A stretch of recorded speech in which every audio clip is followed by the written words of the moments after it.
June 17, 2017, in Montgomery County, Missouri, law enforcement responded to a 911 call that you just don't see every day. As they pulled into a farm sprawling over 72 acres, they found the owner lying in a pool of his own blood.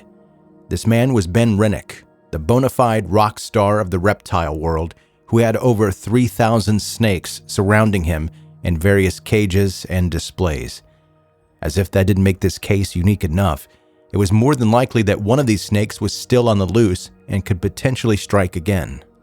But Ben had his reasons, aside from a burning passion, for having so many dangerous animals in the middle of his home. Ben Renick was actually an internationally renowned snake breeder.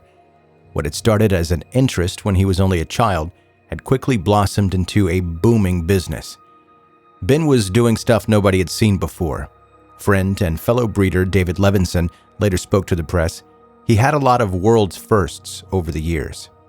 Through his company, Renick Reptiles, Inc., Ben bred snakes with unique color combinations and patterns, essentially filling a hole in the market for bespoke designer pets and reptiles. His animals usually sold for upwards of $100,000 and went from everywhere in the States to all the way across the ocean to Japan. Maybe needless to say that when Ben's wife Lynlee and his brother Sam called the police after the discovery of his body, the blame almost immediately went to one of these prized reptiles. "My brother's skull was crushed," Sam later said. It had to have been a snake. He told the 911 operator over the phone. Investigators rushed to the scene and pronounced Ben Renick dead. He was 29 years old at the time. During the then desperate search to locate and secure the dangerous snake believed to have killed him, a grief-stricken Lynlee explained what had happened. She claimed to have come home and found Ben lying in a pool of his own blood. Not knowing what else to do, she then called her brother-in-law Sam and asked for help. It had been Sam's idea to call in law enforcement and seek aid in capturing the snake that had killed his brother. "In my wildest dreams, I would have never imagined someone would hurt Ben," Sam later spoke to the press, but the investigators quickly ruled out that Ben's death had been an accident. Lying on the shelf above Ben's body was a discharged shell casing, and the investigators would quickly find more. It turned out that Ben had been shot 8 times. One of those had been in the head, which had then caused the initial false impression that his skull had been crushed. The investigators quickly turned their attention from locating a deadly snake to finding Ben's real killer. They first held his brother Sam as the prime suspect after discovering disputes that the two men had been having over the Renick farm and property. But there was another big contender in this arena, Ben's wife Lynlee. Ben and Lynlee had known each other since they were teenagers, but they had parted ways only to reconnect again in 2011. They were married 3 years later and had a child together, as Lynlee threw herself into helping Ben develop his snake breeding business. By 2017, Ben had made a $1 million deal that included the sale of some pythons and anacondas, and it looked like the young family would be set for life. With one successful business under their belts, Lynlee then wanted to try her hand at running her own business. She and Ben opened up a spa called Essentia Spa, Inc., and established themselves as the couple-to-be in Montgomery County. Only things are never quite as they seem on the surface. Investigators quickly uncovered Facebook messages between the couple where they were arguing about finances and Lynlee's mismanagement of the spa. It turned out that Lynlee was way behind on her loan, her rent, and staff payments, and now her business was throwing the entire financial stability of the family into jeopardy. Sensing a potential motive for murder, the police questioned Lynlee.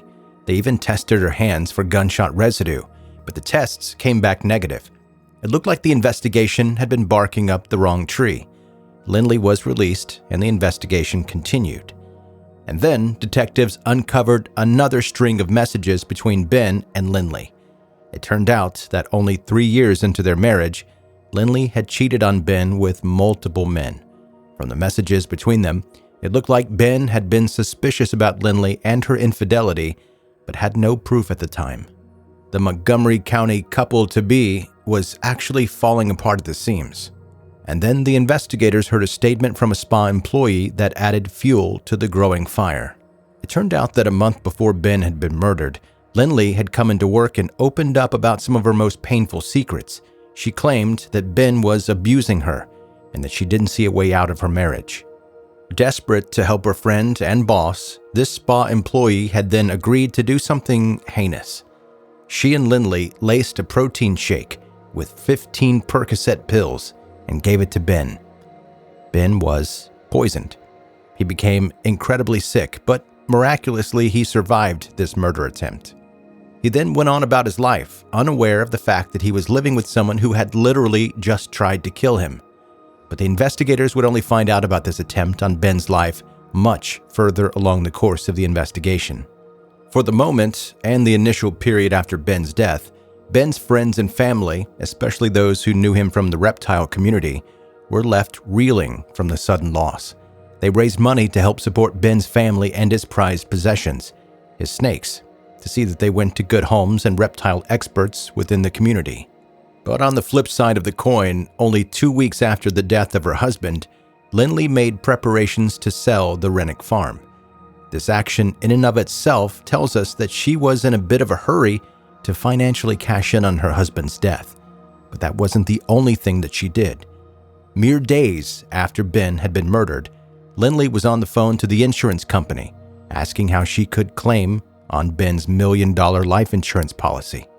She was now looking less like a grief-stricken widow and more like a prime suspect in the death of her husband. She was interviewed a total of 6 times and even took a polygraph test. She, unsurprisingly, failed the polygraph, but that alone isn't enough for law enforcement to arrest or charge her with murder. What the detectives severely lacked was physical evidence, and it would take 3 long years for there to be any movement in the case. But it started with a tip that came from a jail cell. A witness claimed to have overheard a conversation about Lynlee killing Ben with the help of one of her ex-boyfriends, a man named Michael Humphrey. That wasn't much to go by, but it was enough to arrest both Lynlee and Michael on suspicion of murder. In the hot seat, once again, this time Lynlee surprisingly cracked. She told investigators that she'd asked Michael to go with her to the farm that day. It turned out that she was finally going to pull the plug on her marriage, and she wanted backup just in case things turned sour. Lynlee claimed that she had no idea that Michael had been carrying a weapon that day. It had never been the plan to kill or even hurt Ben, but during the course of the argument, Michael had drawn his weapon and shot her husband. As you can imagine, Michael had a very different version of events. He did admit that he'd shot Ben that day, but it had actually been Lynlee who fired the killing shot. Exactly which one of them was telling the truth didn't seem to matter much in the end. The jury found them both guilty of second-degree murder and sent them both to prison. Michael received a life sentence. Lynlee, Ben's wife, the mother of his child, and maybe the mastermind behind the entire plot, received 16 years. And a Boone County judge sentenced Lynlee Renick to 16 years in prison after she was convicted of killing her husband, Ben Renick, in 2017. ABC 17's Layla Mitchell is live from the Boone County Courthouse. She covered this case from start to finish. Layla, Ben Renick's brother spoke for the first time this whole case. Devin Lucas, emotions were high in the courtroom today as Sam Renick told the court how Lynlee's choices and actions have affected their family since 2017. And Judge Kevin Crane did not take today lightly and even had words for Lynlee at the end of the sentencing. Last month, a jury sentenced Lynlee to 13 years in prison for second-degree murder and 3 years for armed criminal action. Today, Judge Kevin Crane, agreeing with the jury, sentenced Lynlee to 16 years in prison. Fixed count 1, 13 years, count 2, 3 years, said sentences to run consecutively. Ben's brother Sam spoke to the judge and the court for the first time, asking for the maximum possible sentence. And she murdered my brother to profit from his death. Lynlee Renick is a murderer. She will always be a murderer. Lynlee maintains that she did not kill Ben, but that her ex-boyfriend Michael Humphrey shot him in 2017. During Lynlee's 3-day trial in December, Humphrey told a different story. Whatever phrase she uses, you understand that to mean what? Talking about killing Ben. What did you tell her about your involvement and willingness to kill her? No, I'm not in on that. Today, the defense asked the judge for a 10-year sentence. The jury, by finding murder in the second degree, rejected the fact that this was a premeditated murder. The prosecution, like Sam, asked the judge for the maximum. When Ms. Renick cries about her children, her family, those are things she should consider before she decides to murder her husband. And Judge Crane had this message for Lynlee. You're awful lucky, ma'am. You're going to get out in your 40s, and my 40s weren't too bad. I just hope you don't kill again. That's it.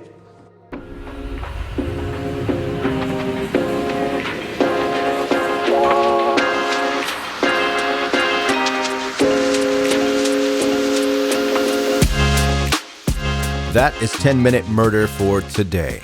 Brief and bingeable true crime. I'm Joe, I'm the host, and thank you so much for taking the time to listen to the podcast.